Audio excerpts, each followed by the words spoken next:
Olá pessoal, seguindo com o curso de Direito de Família, nesta aula continuaremos a falar do casamento, só que desta vez sobre o processo de habilitação para o casamento, a celebração e também acerca das provas, ok? Vamos lá então.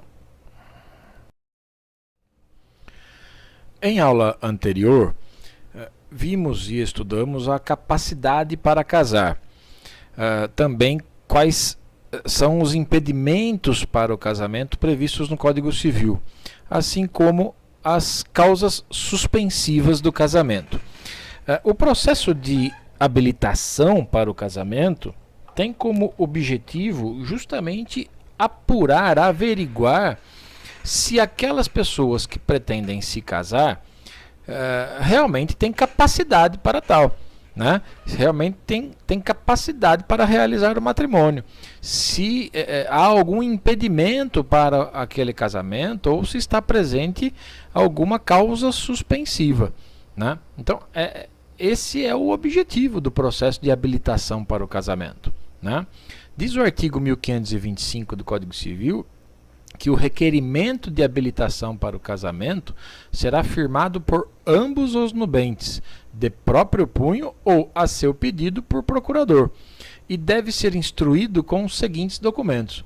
Então, observem que os noivos têm que comparecer pessoalmente ou através de seus procuradores, é possível, né? Constituídos especificamente para esse fim, né? Eles têm que comparecer, então, ao cartório de registro civil do domicílio de um deles, ou de ambos, se for o mesmo, né?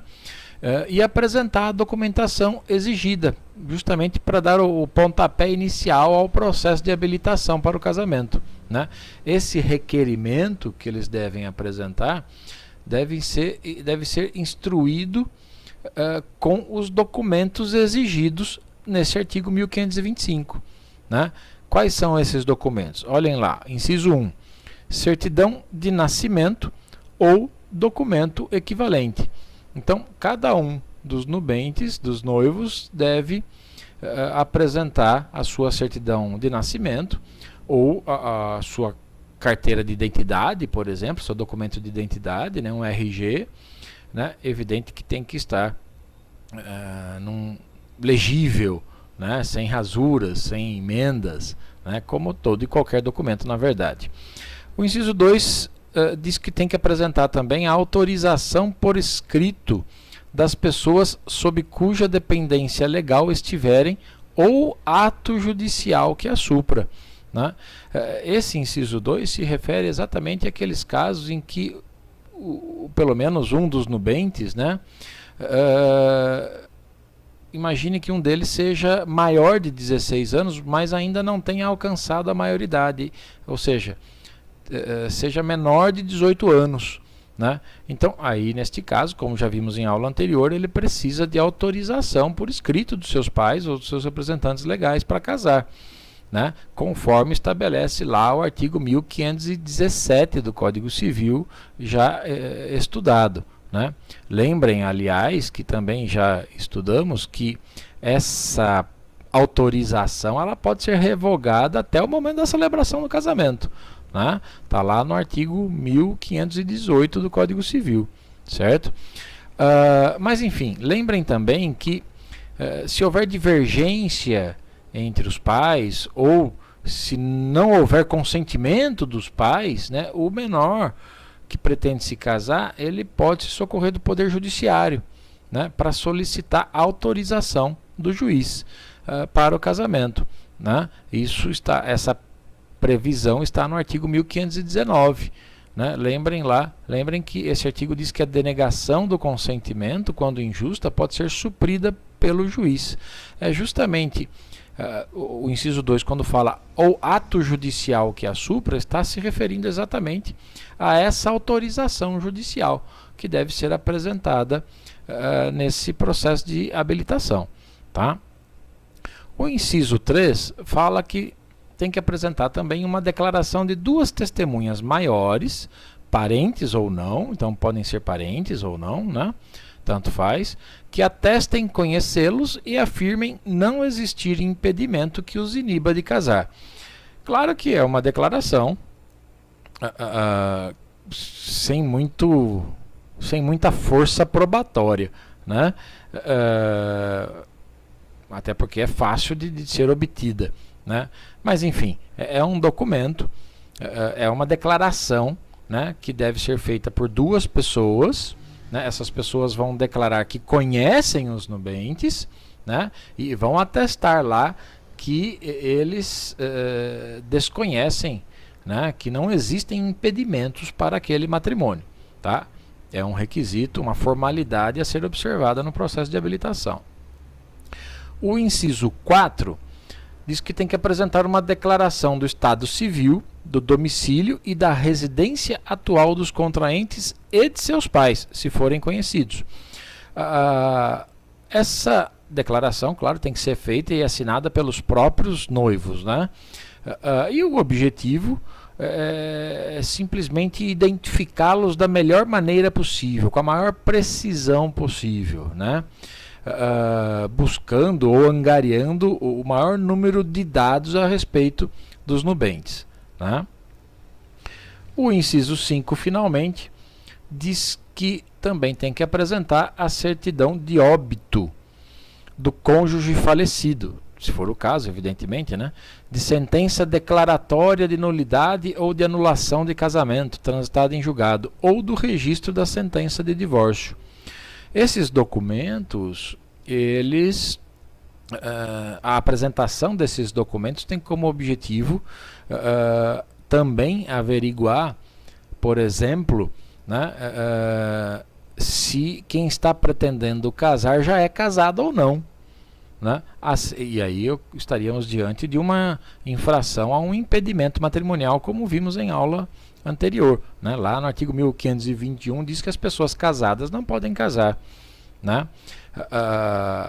Então a pessoa que anteriormente tiver contraído matrimônio, ela só pode casar novamente se comprovar o falecimento do seu antigo cônjuge, né? Ou se exibir a sentença que anulou o casamento anterior, ou uma certidão de casamento com a averbação do divórcio, né? E também esses documentos, a apresentação desses documentos também visa a averiguar a existência de alguma das causas suspensivas previstas no artigo 1523, né? Lembrem que as causas suspensivas não impedem a celebração do casamento, não torna o casamento nulo nem anulável, né? O que acontece apenas é tornar obrigatória a adoção do regime da separação de bens, né? Diz o artigo 1527, depois a gente volta lá no 1526, mas o 1527 diz que, estando em ordem a documentação, o oficial extrairá o edital, que se afixará durante 15 dias nas circunscrições do registro civil de ambos os nubentes e, obrigatoriamente, se publicará na imprensa local se houver. E a autoridade competente, havendo urgência, pode dispensar a publicação, né? Então, depois da apresentação de todos esses documentos mencionados no artigo 1525, né, esses documentos exigidos no processo de habilitação, né, e tendo o oficial do registro considerado que está tudo em ordem, estão todos regulares, né, ele tem que elaborar um edital, são os chamados proclamas de casamento, né? E esse edital ele é publicado, deve ser fixado, né, no próprio imóvel do cartório de registro civil, né, de ambos os nubentes, né, se forem de domicílios diferentes, né, e também, onde houver, no local em que houver, também deve ser publicado pela imprensa, né? Observem que o objetivo disso, né, é deixar a cerimônia, deixar o casamento, tornar o casamento, a possível união daquelas pessoas via casamento, torná-la o mais público possível, né, justamente para que as pessoas possam opor impedimentos ou causas suspensivas. É nesse período de publicação de editais, né, desse prazo de publicação de editais de 15 dias, que surgem ou possivelmente possam surgir, né, impugnações ao casamento, né, oposição de impedimentos ou de causas suspensivas, né. Esse edital ele deve mencionar que aquelas pessoas pretendem casar, né, mencionar o nome dos noivos, né, e ao mesmo tempo convocar qualquer pessoa para apontar se existe algum impedimento ou alguma causa suspensiva para aquele matrimônio que se pretende realizar, né? Em sendo urgência, sendo comprovada uma urgência, né, é possível dispensar essa publicação, né? Alguma moléstia grave de um dos nubentes, né, uma enfermidade grave, uma viagem inadiável, urgente, né? Casos de gravidez, às vezes se dispensa o edital, né? Nesses casos, né, depende da análise do caso concreto, né? Mas nesses casos, geralmente a autoridade judiciária dispensa, né, a requerimento da parte, né, a requerimento do interessado, né, de um dos nubentes, dispensa a publicação do edital, certo?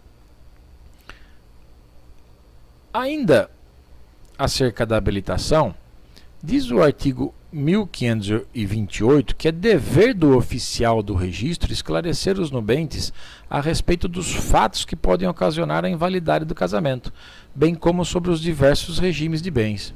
Então, olha só, nesse processo de habilitação, quando os nubentes, os noivos vão lá apresentar os documentos, né, o oficial do registro civil que está recebendo esses documentos tem o dever, tem a obrigação de realizar, de fazer esclarecimentos aos nubentes, né? Nem sempre isso ocorre na prática, mas é um dever dele, e até não tem nenhuma sanção se ele não fizer isso, né, para o oficial do registro, né? Mas é dever dele, como diz o artigo 1528, esclarecer aos nubentes, realizar esclarecimentos aos noivos a respeito de fatos que possam invalidar o casamento, né, que estão previstos, como a infringência de impedimento, por exemplo, né, ou de outros fatos que possam tornar anulável o casamento, previstos lá nos artigos 1550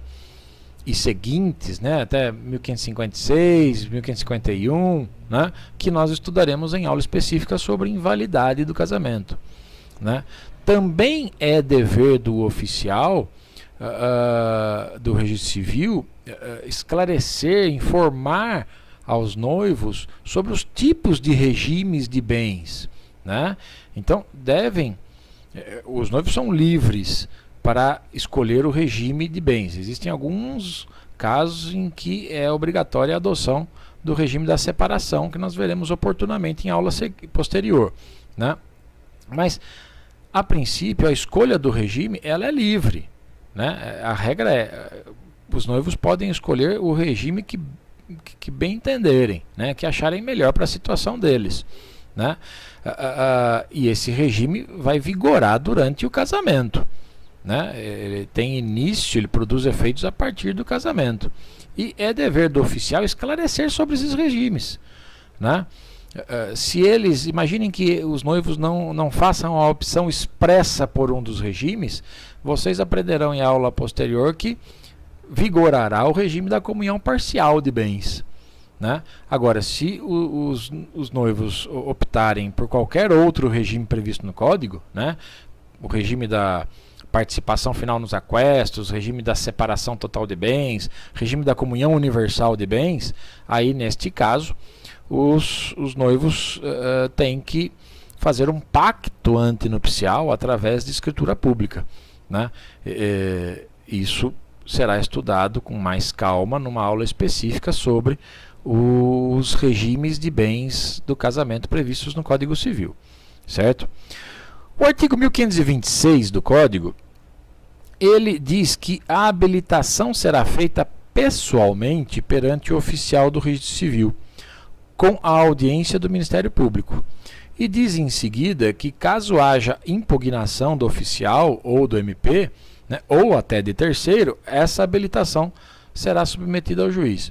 Esse artigo 1526 teve a sua redação alterada no final de 2009, né, por uma lei que entrou em vigor, salvo engano, no início de 2010, em janeiro de 2010. Né?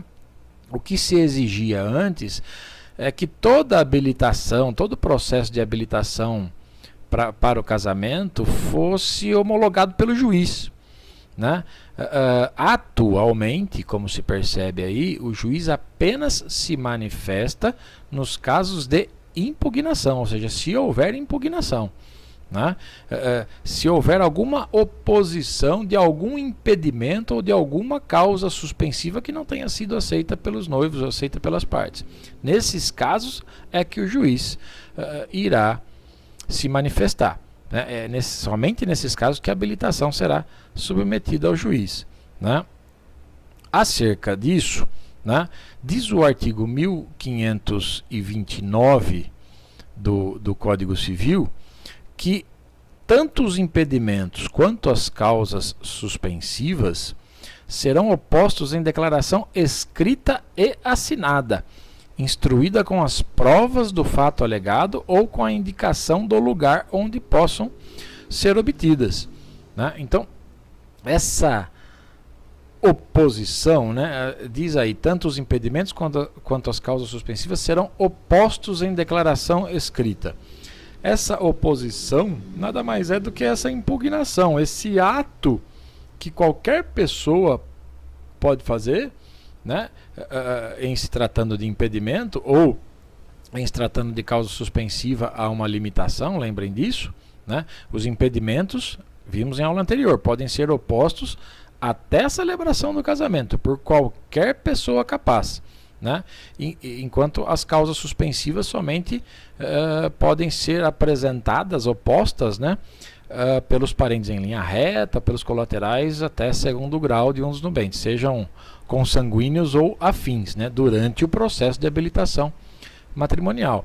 Mas enfim, essa oposição nada mais é do que esse ato de levar ao conhecimento do oficial do registro civil a existência de algum dos impedimentos ou das causas suspensivas, né, previstas nos artigos que estudamos na aula anterior, nos artigos 1521 e 1523 do Código Civil.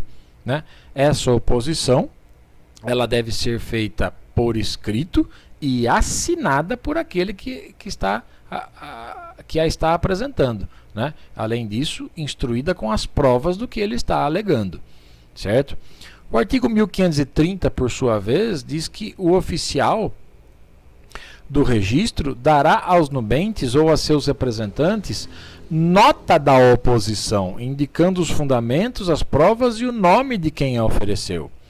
Diz o parágrafo único que os nubentes podem requerer prazo razoável para fazer prova contrária aos fatos alegados e promover até, olha só, as ações civis e criminais contra o oponente de má-fé. Então, uma vez apresentada a oposição, né, uma vez alguém tendo alegado, olha, essas pessoas estão impedidas de casar, ou há uma causa suspensiva para esse casamento, né? Uma vez apresentada essa oposição, o processo de habilitação ele é interrompido. Né? E aí o que o oficial tem que fazer? Diz aí, dar nota aos nubentes. Né, uma nota de conhecimento, ou seja, o oficial vai dar para os nubentes o inteiro teor do impedimento ou da causa suspensiva alegada pelo oponente. Né? Inclusive a identificação do oponente. Olha, foi fulano de tal, foi fulana de tal que apresentou essa oposição dizendo que há um impedimento para o casamento de vocês. Né? O objetivo dessa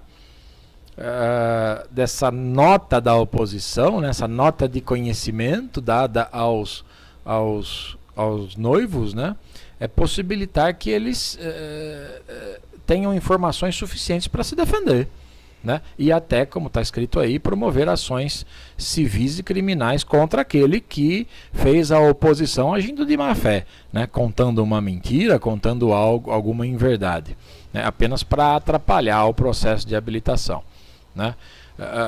Os nubentes, os noivos, podem, como diz o parágrafo único do 1530, requerer a fixação de um prazo razoável, né? Às vezes, levando-se em conta, por exemplo, a complexidade do que foi alegado, dos fatos alegados, ou a dificuldade de produção de prova contrária, né? Então, eles podem requerer um prazo maior, um prazo razoável, para poderem produzir provas a fim de contrariar, de se defender da oposição apresentada, certo?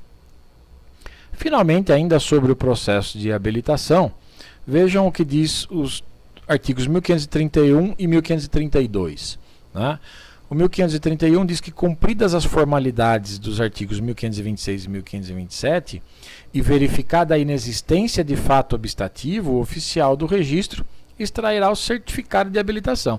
E a eficácia dessa habilitação é de 90 dias a contar da data em que foi extraído o certificado. É o que diz os dois últimos artigos acerca do processo de habilitação. Então, passado aquele prazo do edital, né, e uma vez o oficial do cartório tendo constatado que o processo está regular, né, que não foi oposto nenhum impedimento ou causa suspensiva, ou se foram opostos impedimentos e causas suspensivas, eles não tenham sido acolhidos, né? Então o oficial vai entregar aos nubentes uma certidão dizendo que eles foram habilitados a se casar dentro do prazo de 90 dias. Se não se casar nesse prazo de 90 dias, perde a eficácia esse certificado de habilitação, né? Uma vez entregue para os noivos pelo oficial do registro civil, né, essa certidão de habilitação para o casamento, os noivos devem se casar, repito, no prazo de 90 dias. Se eles não fizerem isso nesse período, eles têm que novamente passar pelo processo de habilitação, publicação de novos editais, né, dos proclamas, até chegar novamente à expedição de uma outra certidão de habilitação. Ok? Como já dissemos em aulas anteriores, o casamento é um ato extremamente solene, né? Extremamente formal, né? E a celebração do casamento é, sim, um de seus requisitos indispensáveis, né? Com algumas exceções, como veremos em seguida aí, em alguns casos a lei dispensa algumas formalidades, veremos a seguir. E tanto é assim que o Código Civil destina vários artigos, um capítulo inteiro para tratar da celebração do casamento, né? Diz o artigo 1533 o seguinte: celebrar-se-á o casamento no dia, hora e lugar previamente designados pela autoridade que houver de presidir o ato, mediante petição dos contraentes que se mostrem habilitados com a certidão do artigo 1531, que é aquela certidão de habilitação, expedida depois de encerrado todo o processo de habilitação para o casamento, né? Então, os noivos, eles devem se dirigir à autoridade celebrante, ao juiz de casamento, né? Conhecido como juiz de paz, né? E eles devem apresentar um requerimento, né, pedindo a designação, solicitando a designação de um dia, hora e local para a celebração do matrimônio, né? Esse requerimento deve estar instruído com aquela certidão do artigo 1531, ou seja, a certidão de habilitação, certo? Aliás, por falar em juiz de paz, me lembro lecionando uma vez em sala de aula, uma aluna, provavelmente, digamos, descontente com o casamento ou com o marido, disse para mim o seguinte: professor, como pode a pessoa que realiza casamentos ser chamada de juiz de paz, né? Porque se tem algo que o casamento não traz, é paz, né? Enfim, brincadeira à parte, ela estava lá desabafando algo pessoal, né? O artigo seguinte, 1534, diz que a solenidade realizar-se-á na sede do cartório, com toda a publicidade, a portas abertas, presentes pelo menos 2 testemunhas, parentes ou não dos contraentes. Então não pode, inclusive, ser parente, né? Tem que ter pelo menos 2. Ou, querendo as partes e consentindo a autoridade celebrante, é necessário, não basta as partes quererem celebrar o casamento. Precisa do consentimento da autoridade celebrante. Então, aí, caso queiram, né, o casamento, a cerimônia pode ser realizada num outro edifício público ou particular. Então, observem que esse artigo 1534 diz que o casamento ele pode ser realizado na sede do cartório. Essa é a regra, né, no dia e horário que foram designados. E, atenção, com toda a publicidade possível. Observem que diz lá, a portas abertas. Né?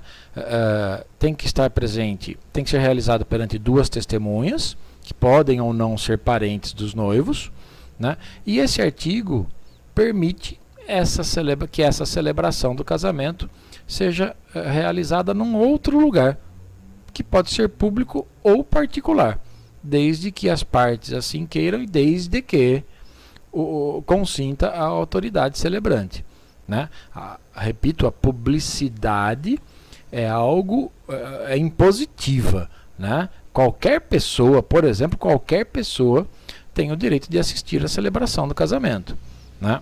O parágrafo 1º desse artigo 1534 diz que quando o casamento for em edifício particular, ficará este de portas abertas durante o ato. De novo, o requisito da publicidade ficando bem claro aí, né? A ideia é garantir a publicidade do ato, né? Pode celebrar numa casa particular, num imóvel particular? Pode, né? Mas esse imóvel, essa casa, esse local particular tem que permanecer de portas abertas para assegurar a publicidade do ato, né? Diz o parágrafo 2º o seguinte: serão 4 as testemunhas na hipótese do parágrafo anterior, e se algum dos contraentes não souber ou não puder escrever. Então, se o casamento se realizar num edifício particular, né, precisa de 4 testemunhas. Também precisará de 4 testemunhas se um dos contraentes não souber ou não puder escrever, né? Nesses casos, há necessidade, então, de 4 testemunhas, sejam ou não parentes dos noivos, tá? O artigo 1535 diz o seguinte: presentes os contraentes em pessoa ou por procurador especial, juntamente com as testemunhas e o oficial do registro, o presidente do ato, ouvida aos nubentes a afirmação de que pretendem casar por livre e espontânea vontade, declarará efetuado o casamento nestes termos. Olha o nível de exigência quanto a solenidade, a formalidade da celebração do casamento, né? O código traz aí agora o texto que o juiz de paz, que o juiz de casamento tem que ler, né? De acordo com a vontade que ambos acabais de afirmar perante mim, de vos receberdes por marido e mulher, eu, em nome da lei, vos declaro casados. Pronto. Aí você está casado, né? Então, observem que os nubentes, evidentemente, têm que estar presentes, e observem também que, neste caso, é possível, que também na celebração é possível um dos noivos, ou os dois, né, se fazer representar por procurador, especialmente constituído. Nós veremos isso em slides posteriores, o casamento por procuração, né? O nosso ordenamento permite o casamento por procuração.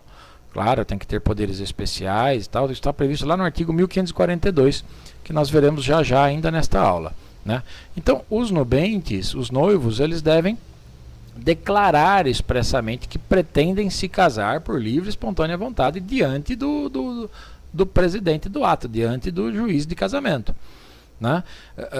E a resposta tem que ser, não pode ser subentendida, né? Ela tem que ser expressa. Sim, né? Sim, aceito. Tá? Algo que se discute aí que é interessante, assim, em que momento que o casamento se considera celebrado? Né? Em que o casamento se consuma? Né? No momento em que os dois nubentes disseram sim, ou precisa dessa declaração da autoridade, né? Declarando aquelas pessoas casadas, né? Claro que é uma discussão de pouco efeito prático, mas imagine, por exemplo, que um dos noivos disse sim, o outro também disse sim, e o juiz de casamento teve um infarto e morreu e não declarou casados, né? Não declarou que os dois estavam casados. E aí, eles estão ou não casados, né? Tenho para mim que o celebrante, como está claro aí, ele deve, depois de ouvir a manifestação dos nubentes, ele deve declarar efetuado o casamento. E isso, aliás, fica claro no artigo 1514. O casamento se realiza no momento em que o homem e a mulher manifestam perante o juiz a sua vontade de estabelecer vínculo conjugal e o juiz os declara casados. Atenção que, um parênteses, né, o código trata várias vezes de homem e mulher, mas já discorremos sobre a clara possibilidade do casamento homoafetivo aqui no Brasil, né? Então, quando que se consuma o casamento? Quando o juiz declara que os nubentes estão casados. É necessária essa declaração. Autores vêm discorrendo sobre isso. Tem um ou outro que discorda, dizendo que o sim é suficiente, né? Mas o sim dos dois, evidentemente, né? Mas quase todos, a grande maioria, e eu concordo com isso, precisa da declaração da autoridade, né? Dizendo que aquelas pessoas, declarando que aquelas pessoas estão casadas. É aí que o casamento se consuma, né? Aliás, ainda aproveitando esse assunto, né, o artigo 1538 do Código Civil, ele diz o seguinte: a celebração do casamento será imediatamente suspensa se algum dos contraentes.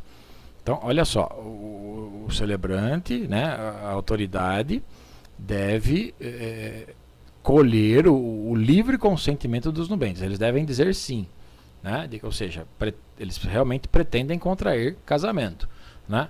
Mas essa celebração, ela será suspensa, né? Imediatamente suspensa, como diz o 1538, se ocorrer uma das hipóteses previstas nesse artigo 1538, né? Então, olha lá, será imediatamente suspensa a celebração.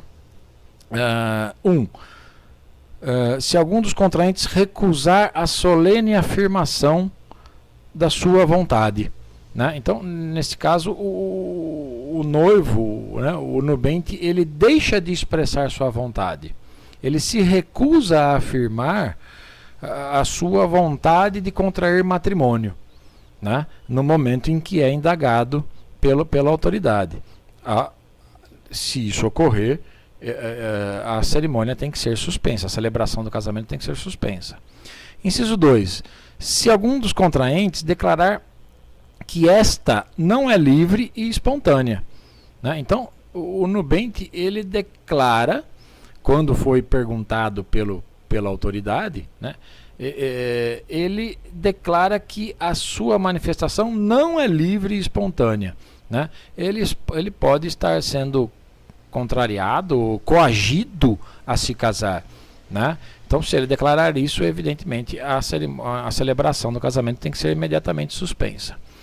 E 3, manifestar-se arrependido, né? Então, você só se arrepende de algo que já fez, né? Então, eu disse sim e em seguida manifestei que o meu arrependimento, né? Antes do juiz declarar casados, né? Então, esse é mais um fundamento utilizado por aqueles que defendem que precisa da declaração da autoridade de que os nubentes estão casados para o casamento se consumar. Tanto é assim que você, depois do sim, ainda pode se arrepender antes do juiz declarar casados, né? Eu lembro de um casamento que participei como convidado, né? É raro isso acontecer, mas eu era o amigo do noivo, né? E ele, na hora em que foi indagado se aceitava se casar com a noiva dele, ele resolveu meio que fazer uma brincadeira, né? E dizer, olha, não, tô aqui para quê? Sim, eu quero, né? Pois o juiz de paz, né, o juiz de casamentos, suspendeu a celebração, né? Suspendeu a celebração, e aí argumentaram com ele e tal. Ele falou, não, essa sua brincadeira está demonstrando para mim que você não está certo do que realmente pretende fazer, né? Você começou a sua frase com um não. Não, estou aqui para quê? Né? Então, ele suspendeu, eu acho que até que foi um pouco exageradamente rigoroso e formal, mas o fato é que ele suspendeu. E o problema é que aumentou por conta do que está no parágrafo único aí desse 1538, vejam aí. O nubente que, por algum dos fatos mencionados neste artigo, der causa à suspensão do ato, não será admitido a retratar-se no mesmo dia. Então, a cerimônia, a celebração do casamento não pode ser retomada no mesmo dia em que foi suspensa, né? E isso gerou uma discussão, uma briga gigante, inclusive do meu colega, que era o noivo, com a noiva, né? Quase que não teve mais casamento, tiveram que adiar a viagem para a lua de mel, etc. Vários problemas surgiram, né? E eu sei que a autoridade celebrante realmente não retomou o casamento e marcaram, se não me engano, no meio da semana seguinte, né? Enfim, é melhor não brincar na hora de dizer o sim, tá ok? Seguindo ainda quanto à celebração do casamento, diz o artigo 1536 o seguinte: do casamento, logo depois de celebrado, lavrar-se-á o assento no livro de registro. No assento, assinado pelo presidente do ato, pelos cônjuges, as testemunhas e o oficial do registro, serão exarados. Eu não copiei aí tudo o que vai ser, o que tem que constar no registro do casamento, né, no assento do casamento, né, mas enfim, o que esse artigo traz, esse 1536, é que depois da celebração, depois que o juiz declarou os nubentes, os noivos casados, né, tem que ser lavrado o assento no livro de casamentos lá do cartório de registro civil, né, e esse assento deve ser assinado pelo próprio presidente do ato, né, pelo juiz de casamentos, o juiz de paz, pelos cônjuges, pelas testemunhas e também pelo oficial do registro civil, certo? Nesse assento, aliás, nesse registro tem que constar, tem que consignar também o instrumento de autorização para casar, né? Que é o que está no artigo 1537, que eu não transcrevi aqui, né? A cerimônia, então a celebração do casamento, ela é documentada mediante ou com a transcrição de várias informações importantes, né? É desse assento que se tira depois, que se extrai depois a certidão de casamento, né? Que é aquele documento que a gente leva do cartório, né? Que serve, aliás, como prova do casamento, como estudaremos mais adiante, ainda nesta aula, lá no artigo 1543 do Código Civil, né? E o que deve constar desse assento de casamento, conforme diz o artigo 1536, que eu não transcrevi aqui? Várias, como eu já disse, várias, inúmeras informações importantes. Por exemplo, prenomes, sobrenomes, datas de nascimento, profissão, domicílio e residência atual dos cônjuges, né, dos nubentes, os que acabaram de casar, né? Os prenomes, sobrenomes, datas de nascimento ou de morte, domicílio e residência atual dos pais deles, de cada um deles, né? prenome e sobrenome do cônjuge precedente e a data de dissolução do casamento anterior, no caso de alguma pessoa, de algum dos nubentes estar casando pela segunda vez, né? A data da publicação dos proclamas, né, do edital, né, e a data da celebração do casamento, a relação de todos os documentos apresentados ao oficial do registro civil, né, também prenome, sobrenome, profissão, domicílio e residência atual das testemunhas que presenciaram a celebração, né, o regime do casamento que foi adotado pelas partes, né, se adotaram o regime, se não foi o da comunhão parcial de bens, que é o chamado regime oficial, como veremos em aulas posteriores, né, tem que constar aí no assento também a declaração da data e do cartório que lavrou a escritura, o pacto antinupcial, adotando o regime, seja da comunhão universal, seja da comunhão da participação final nos aquestos ou da separação total de bens, né? Ou até do regime que foi obrigatoriamente estabelecido, né? Já dissemos, e vocês verão com mais detalhes posteriormente, que em alguns casos o regime da separação de bens é imposto pela norma, certo? Então é isso que deve constar nesse assento do casamento, do qual se vai extrair posteriormente a certidão do casamento, que vai servir inclusive de prova do matrimônio, tá ok?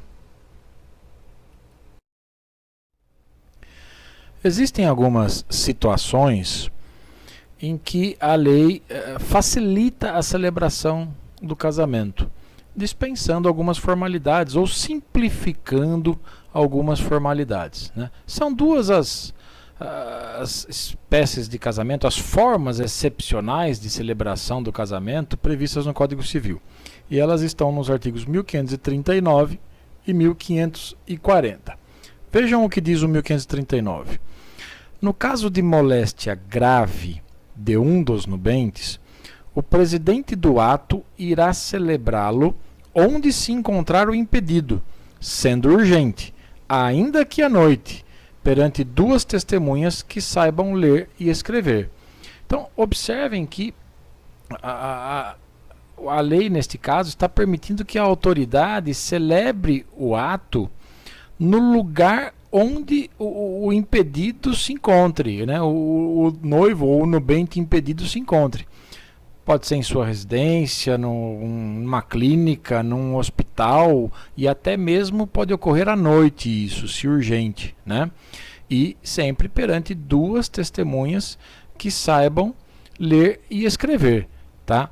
Uma discussão interessante que surge em relação a este artigo é se essa forma de celebração do casamento pressupõe a habilitação, se é necessária a prévia habilitação para o casamento ou não, né? Há quem sustente que a situação grave e urgente prevista nesse artigo 1539 é aquela que não põe em risco imediato a vida dos nubentes, né? Então seria necessário, nesse caso, providenciar o processo de habilitação para que se celebre esse casamento, né? Mas a verdade é que, na prática, já há decisão atestando que a urgência do ato dispensa, neste caso, os atos preparatórios de habilitação e proclamas, publicação de edital, etc., né? Mas, enfim, é uma discussão interessante. Há quem entenda claramente que é absolutamente necessária a prévia habilitação e outros entendem que não. Eu, particularmente, entendo que é possível dispensar a prévia habilitação neste caso, né? O que se faz necessário, evidentemente, é demonstrar que se trata de algo urgente.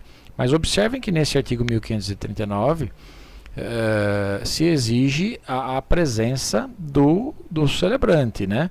Da autoridade, tá? Ele comparece ao ato. Observem o que diz os parágrafos 1º e 2º desse artigo 1539, né?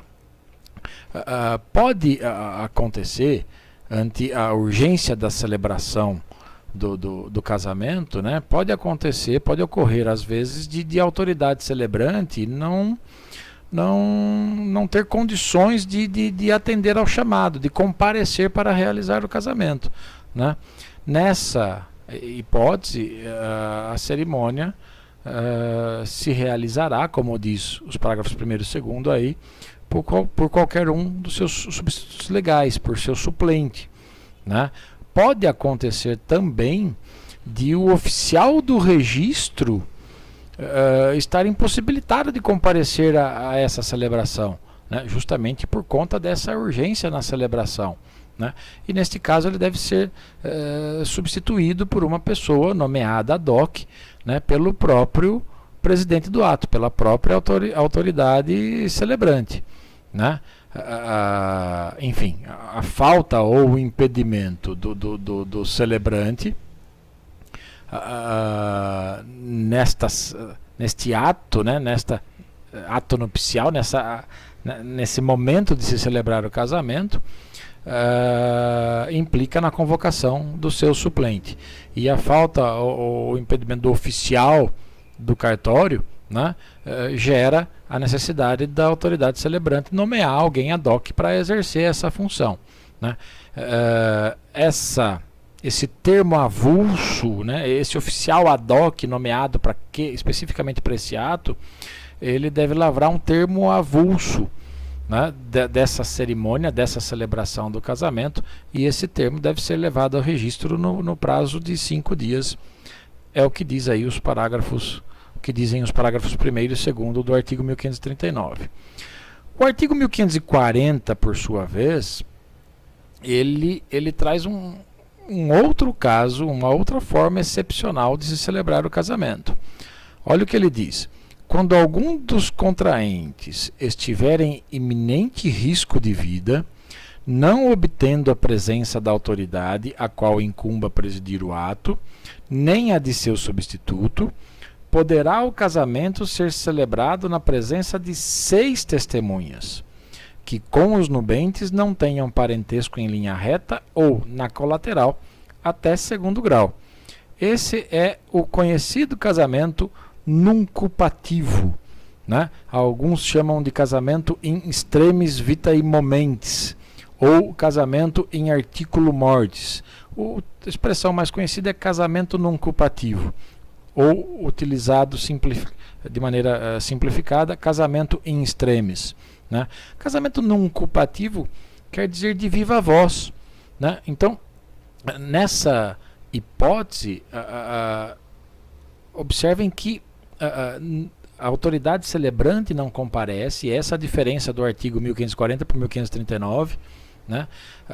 Nem o oficial do cartório, né? E a legislação permite, então, total inobservância de formalidade e solenidade exigida para a celebração do casamento, né? É importante que os nubentes estejam cientes, né, de que realmente querem casar, né? Saibam dos efeitos que um casamento gera, né?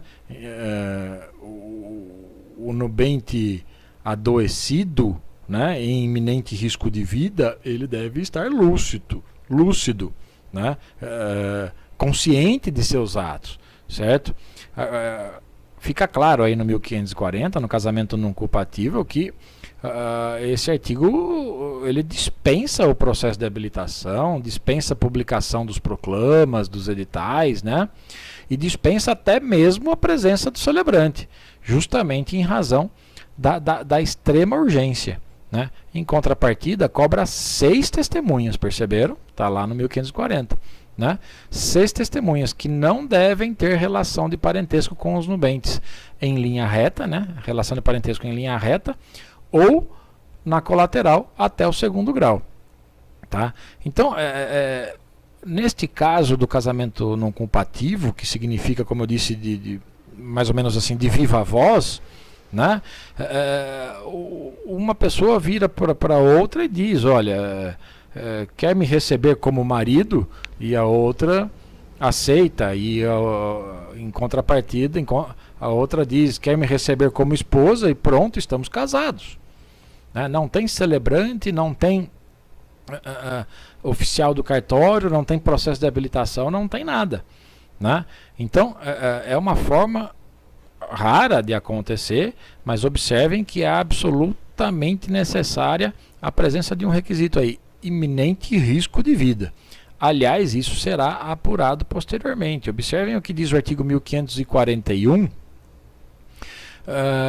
quando ele estabelece que realizado o casamento, né, e está se referindo aí ao casamento não culpativo, né, devem as testemunhas comparecer perante a autoridade judicial mais próxima, dentro em 10 dias, pedindo que lhes tome por termo a declaração. Declaração do quê? Né? Então, as testemunhas que presenciaram a declaração do casamento feita entre os nubentes, somente entre eles, né, de um para com o outro, né, as testemunhas que presenciaram a declaração do casamento devem comparecer perante a autoridade judicial mais próxima de onde ocorreu esse ato, né, o casamento não culpativo, né, no prazo de 10 dias, né, e devem prestar declarações. E essas declarações devem ser reduzidas a termo. Né? E que declarações? Olha lá, de que foram convocadas por parte do enfermo, né? De que este parecia em perigo de vida, mas em seu juízo, ou seja, estava ciente do que estava fazendo, né?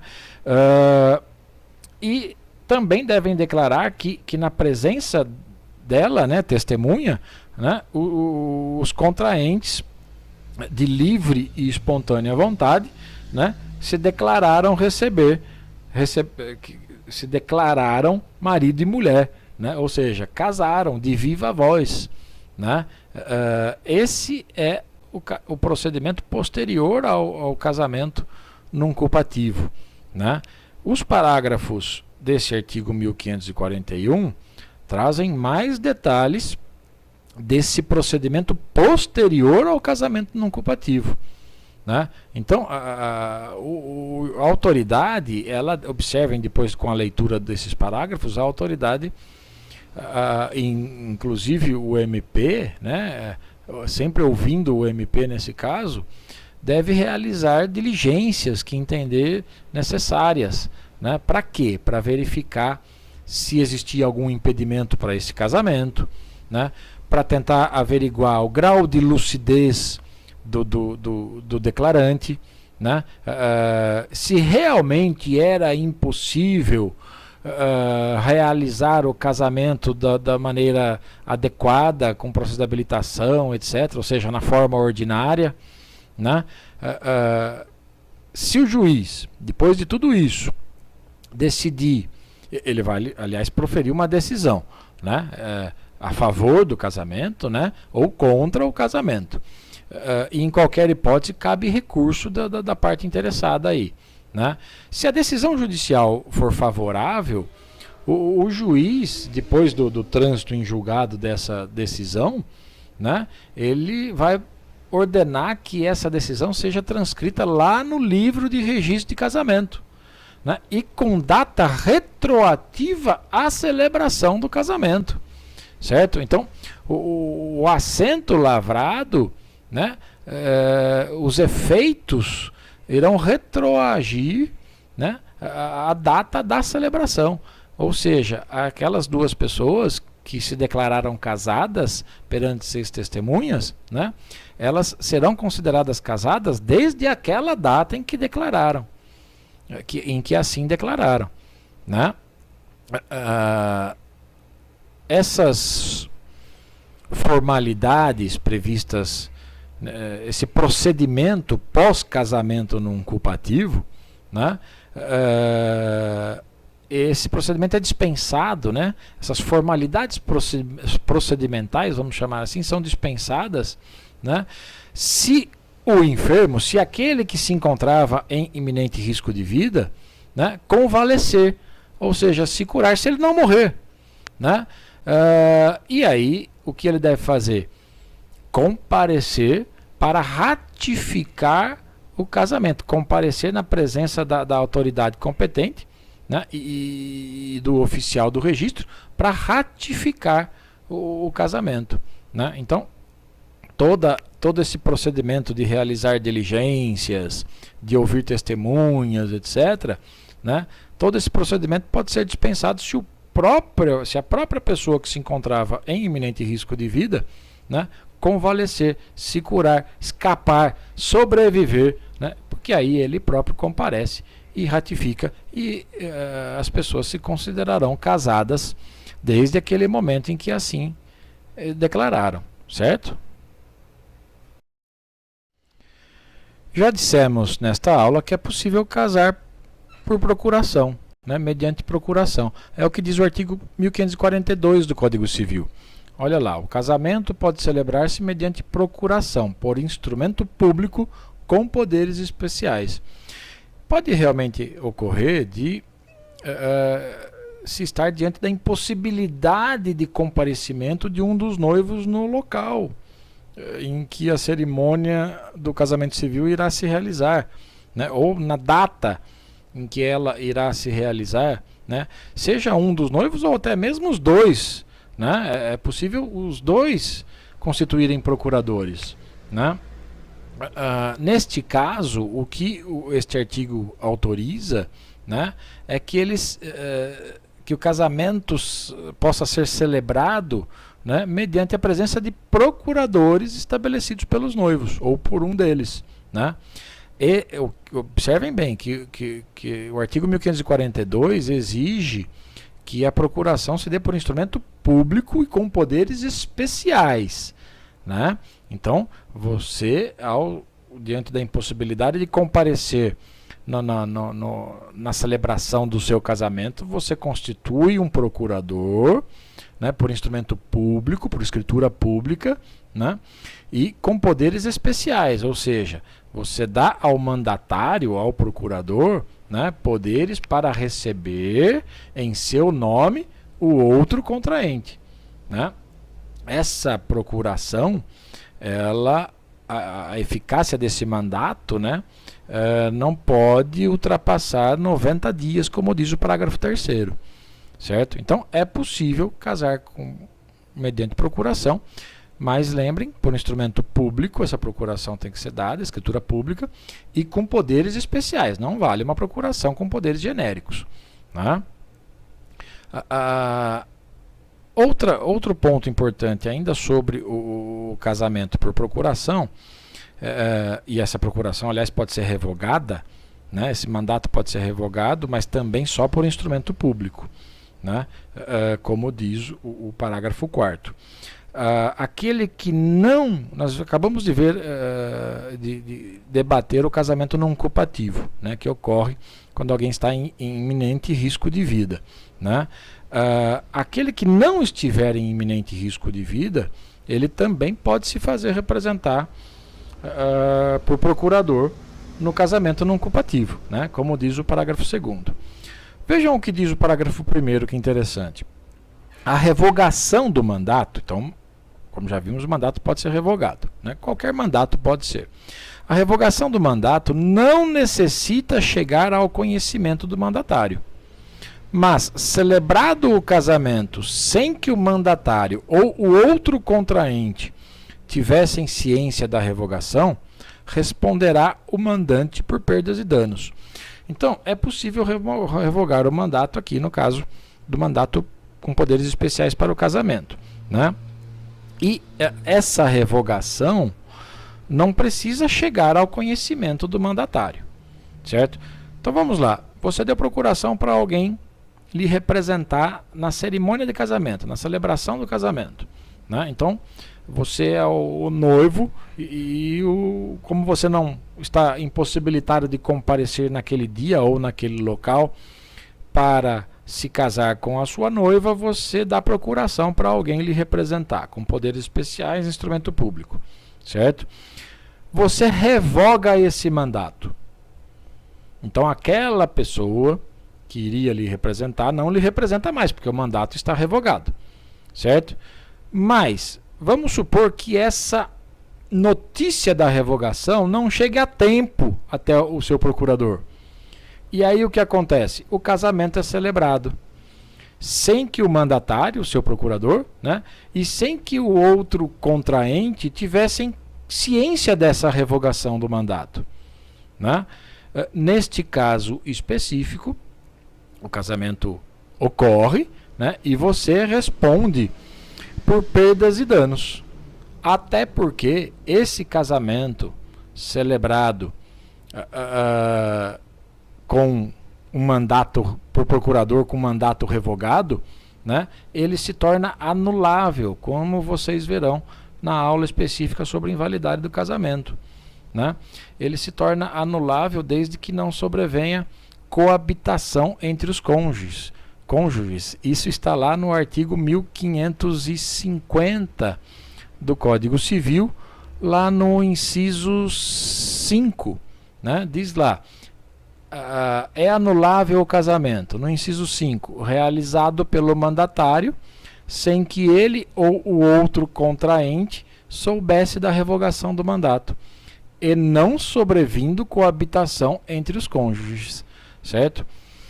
Enfim, é possível então celebrar o casamento, se fazer representar, né, o noivo, um noivo ou ambos, né, se fazer representar na celebração do casamento por um procurador, desde que a procuração tenha sido dada por instrumento público e com poderes especiais, tá bom? Outro assunto de suma importância e que também deve ser tratado nesta aula é o que diz respeito ao casamento religioso com efeitos civis.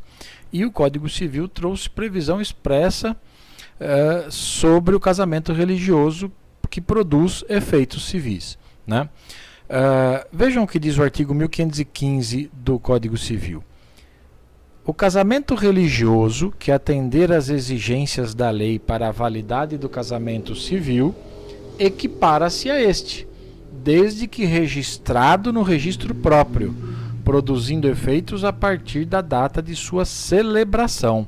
Então, olha só, o casamento religioso vai ter validade civil, né? Desde que observadas, desde que atenda, como diz o artigo, as exigências da lei, ou seja, observados os impedimentos previstos lá no artigo 1521, as causas suspensivas previstas no artigo 1523, a capacidade para casar prevista lá nos artigos 1517 e seguintes, né? E as demais determinações, exigências, formalidades previstas na norma que vimos até agora, né?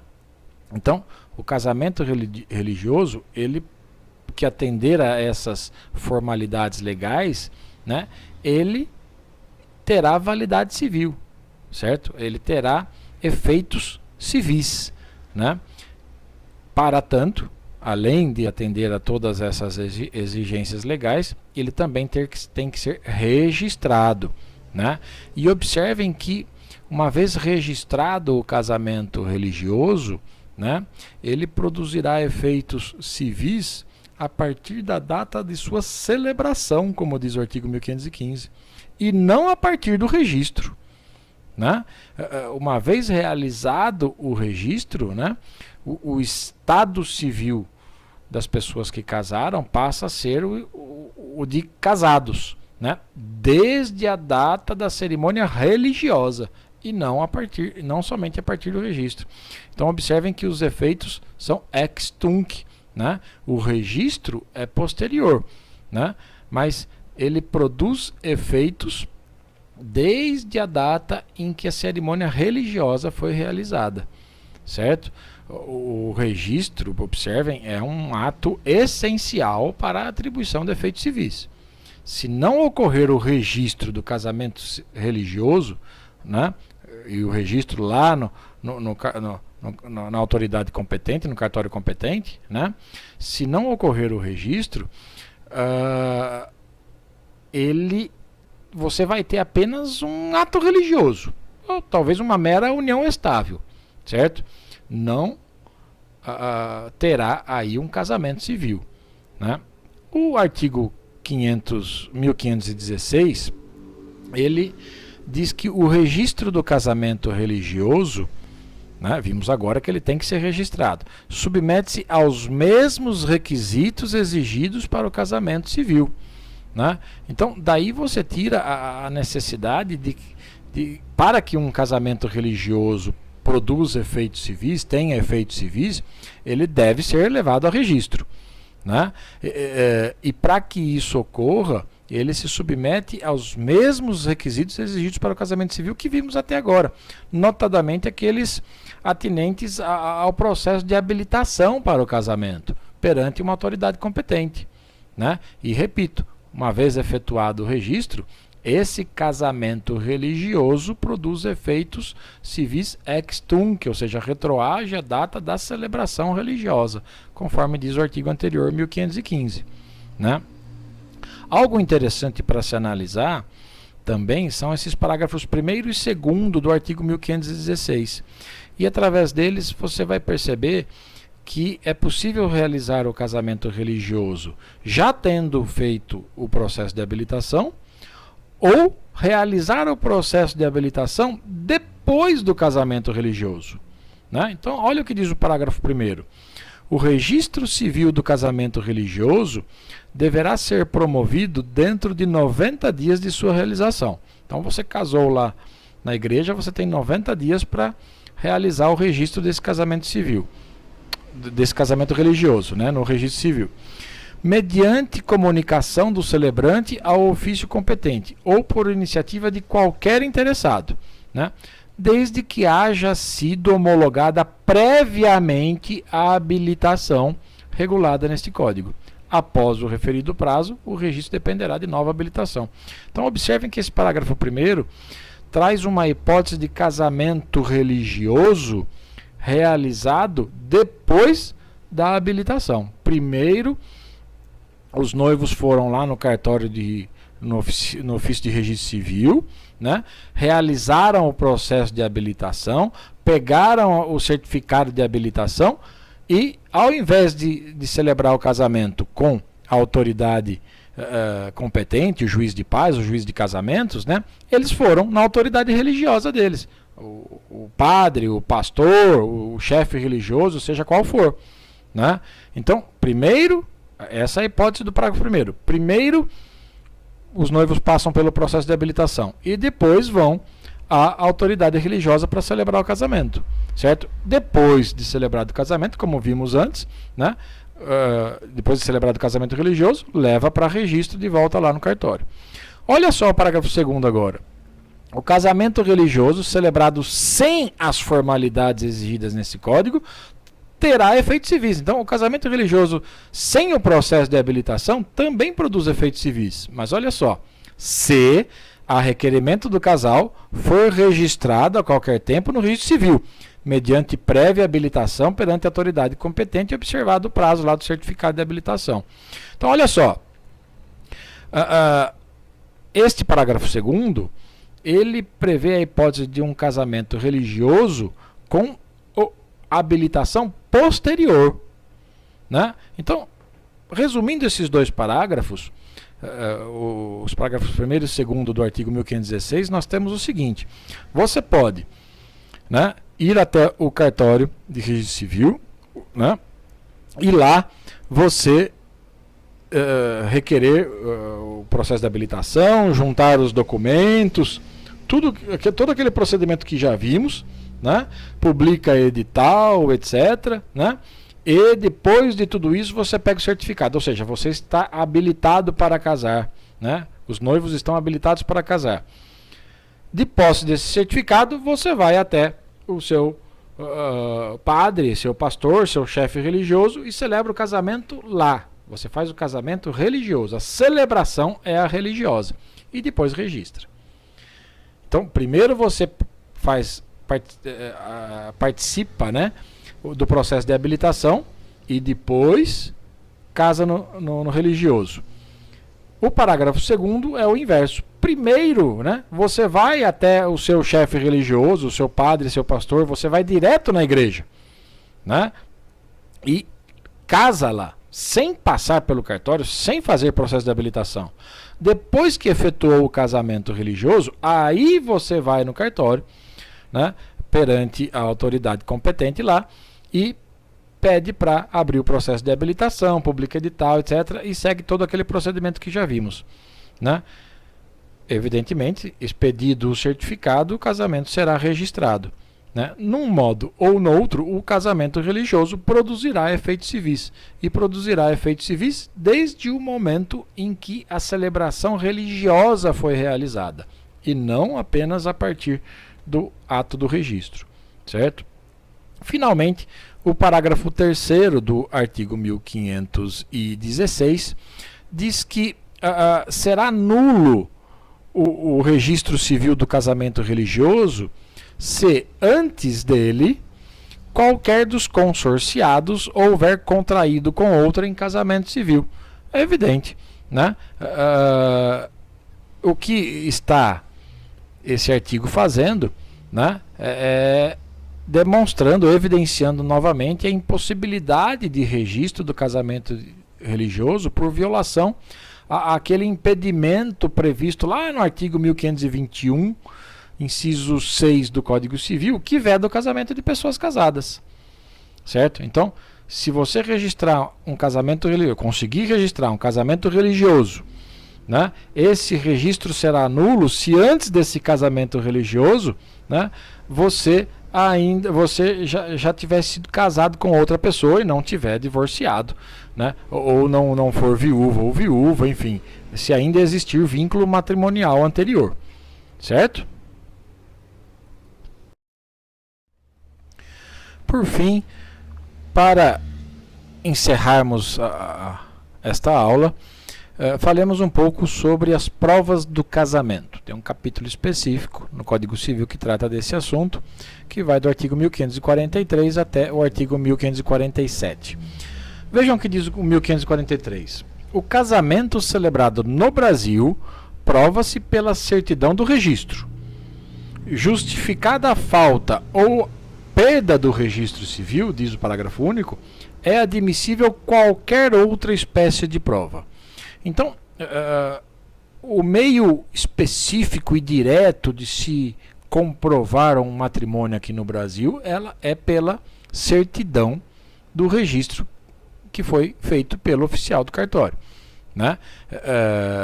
Já vimos que logo após a cerimônia do casamento, a celebração do casamento, o oficial lavra o assento, né? Lavra o assento do casamento no livro de registro, certo? Com todas aquelas informações importantes que dissemos e que estão lá no artigo 1536 do Código Civil, né? Desse assento, né, desse registro é que eles pedem, é que se extrai uma certidão, né, que nós chamamos de certidão de casamento, né? É essa certidão que prova que o casamento foi celebrado, certo? É o que está dizendo o caput do artigo 1543, né? Pode acontecer de ser impossível de provar o casamento por meio de uma certidão do registro, né?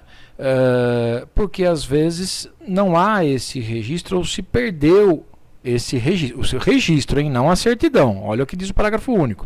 A certidão, se você perdeu, você vai lá e pede outra, certo? Mas imaginem a falta ou a perda do registro civil, né? Então aí diz o parágrafo único que é admissível qualquer outra espécie de prova, né? Então, como que se perde, né, um registro, né? Às vezes o livro foi destruído por um incêndio, uma guerra, explodiu o prédio do cartório, né?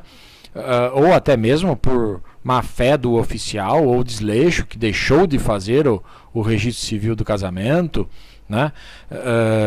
Neste caso, ou nestas circunstâncias, né, o casamento pode ser provado, pode ser demonstrado por outras provas, né? Como diz o parágrafo único, neste caso é admissível qualquer outra espécie de prova, né? Desde um passaporte, um documento público que mencione o estado civil, né? A certidão dos proclamas, né? Do edital que foi publicado durante o processo de habilitação, depoimento, até mesmo depoimento de testemunha, né? Também é possível, carteira de trabalho, às vezes, a averbação do casamento no registro de nascimento, né? É evidente que esses outros meios de prova só se justificam, né, diante da comprovação da perda ou da falta do registro, certo? O artigo 1544 diz o seguinte: o casamento de brasileiro celebrado no estrangeiro perante as respectivas autoridades ou os cônsules brasileiros deverá ser registrado em 180 dias a contar da volta de um ou de ambos os cônjuges ao Brasil, no cartório do respectivo domicílio deles, né? Ou, em sua falta, no primeiro ofício da capital do estado em que passarem a residir. O que esse artigo está tratando, aliás, um parênteses aí se torna interessante, né? O casamento de um brasileiro celebrado fora do Brasil, ele deve ser provado de conformidade com a lei do país onde se realizou o casamento, onde se realizou o ato nupcial, né? O princípio, salvo engano, locus regit actum, né? É o local que rege o ato, né? Agora, uma certidão estrangeira, né, uma certidão de casamento estrangeira, ela só produzirá efeito aqui no Brasil se ela for autenticada, segundo as normas consulares, né, pelo cônsul brasileiro do lugar. E aí pode acontecer de ter que se provar de outra maneira, inclusive, porque de repente o Brasil não tem a representação diplomática naquele local onde o casamento foi celebrado, né? Enfim, outras circunstâncias podem ocorrer aí, né? Enfim, o casamento de brasileiro feito no exterior, né, seja perante uma autoridade estrangeira ou seja perante o cônsul brasileiro, ele é aprovado então pela certidão de registro, né? O cônsul brasileiro, depois vocês deem uma olhada, está lá na LINDB, né, na Lei de Introdução às Normas do Direito Brasileiro, acho que é artigo 18, se não me engano, né? O cônsul brasileiro só pode celebrar casamento se ambos os nubentes forem brasileiros, né? Se o casamento de um brasileiro foi realizado no estrangeiro perante um cônsul brasileiro, ele é provado, esse casamento, pela certidão do assento, né, no registro do consulado, né? O consulado aí faz as vezes do cartório do registro civil aqui no Brasil, né? Se acontecer, e é o que diz o 1544, se um ou ambos os cônjuges, né, vierem para o Brasil, né, o assento do casamento, para produzir efeitos aqui em nosso país, né, iguais aos dos casamentos celebrados aqui no Brasil, né, então o assento do casamento deve ser feito dentro do prazo de 180 dias, né, contado esse prazo da volta deles, né, dos cônjuges ou de um deles ao país, né? E onde deve ser registrado? No cartório do domicílio dos cônjuges ou, se não tiver, no primeiro ofício da capital do estado em que passarem a residir, como diz o artigo 1544. Desse registro aqui no Brasil, né, extrai-se uma certidão, que é a certidão de casamento, né? Esse registro, vale a pena dizer, né, ele aqui no Brasil ele tem eficácia também ex tunc do casamento, né? Os efeitos desse registro retroagem à data da celebração do casamento, né, que foi feito lá no exterior, tá? Se descumprir esse prazo, o que acontece, né? Se não registrar, não providenciar o registro do casamento feito no exterior, né, no prazo de 180 dias aqui no Brasil, quando eles voltarem, né, a contar da volta ao país. O prazo, se não cumprido esse prazo, não vejo uma sanção legal prevista na norma específica para isso. O que acontece, como alguns autores dizem, é que pode surgir aí a necessidade, ou realmente surgirá a necessidade, de uma nova habilitação, né? de abrir um processo de habilitação para o casamento com aquelas regras que já vimos nesta aula, né? Aqui em território brasileiro, em território nacional. Né? E depois desse processo de habilitação é que se retoma a possibilidade do registro aqui no país. Tá? O artigo 1545 ele diz o seguinte: o casamento de pessoas que na posse do estado de casadas não possam manifestar vontade ou tenham falecido, não se pode contestar em prejuízo da prole comum, em prejuízo dos filhos comuns, né? Salvo mediante certidão do registro civil que prove que já era casada alguma delas quando contraiu o casamento impugnado. De certa maneira, esse dispositivo legal, o artigo 1545, está proibindo ou dificultando, né, que se conteste o casamento de pessoas falecidas ou que, se não falecidas, né, estejam vivendo na posse do estado de casadas e não possam manifestar a sua vontade, não possam, de certa maneira, se defender, né? E o objetivo é o benefício, é evitar prejuízo, na verdade, à prole comum, né? A posse do estado de casado, gente, é uma situação, de fato, de pessoas que viveram ou que vivem, né, como se casadas fossem, né, perante a sociedade, se apresentam como legitimamente casadas, certo? É isso que é posse do estado de casado. Né? Essa posse do estado de casado acaba sendo, na prática, a melhor prova de casamento quando se perde o registro civil, né? Quando não se tem aquela certidão e não se tem mais o registro do casamento no cartório. Né? A prova do estado de casado, na prática, funciona bastante para se provar o casamento. Né? O registro pode ter sido perdido, né, por qualquer motivo, como já vimos, né, ou até mesmo não lavrado, né, por má fé ou desleixo do oficial do cartório. Né? E em razão do falecimento dos cônjuges ou diante da impossibilidade deles manifestarem a sua vontade, né, essa prova do estado de casado se perdeu. Né? Nessas circunstâncias é que outros meios de prova são aceitos, justamente para justificar a perda ou a falta do documento. Tá? A exceção a essa possibilidade de se reconhecer a posse do estado de casado ocorre com a comprovação de que um deles era legitimamente casado com outra pessoa. Aí realmente, diante do impedimento de pessoas casadas se casarem, né, aí realmente não dá para reconhecer o casamento como válido.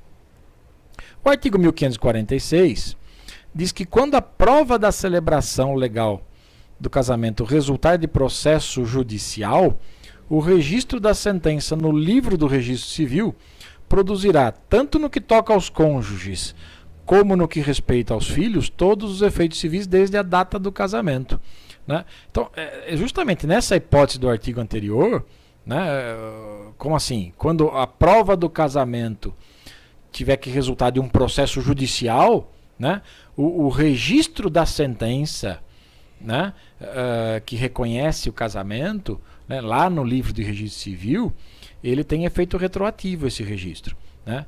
Tanto no que diz respeito aos cônjuges, como no que diz respeito aos filhos. Né? O que esse artigo está dizendo é que os efeitos civis do casamento, eles se operam desde a data reconhecida lá na decisão judicial. Né? A data do casamento reconhecida na sentença, na decisão judicial.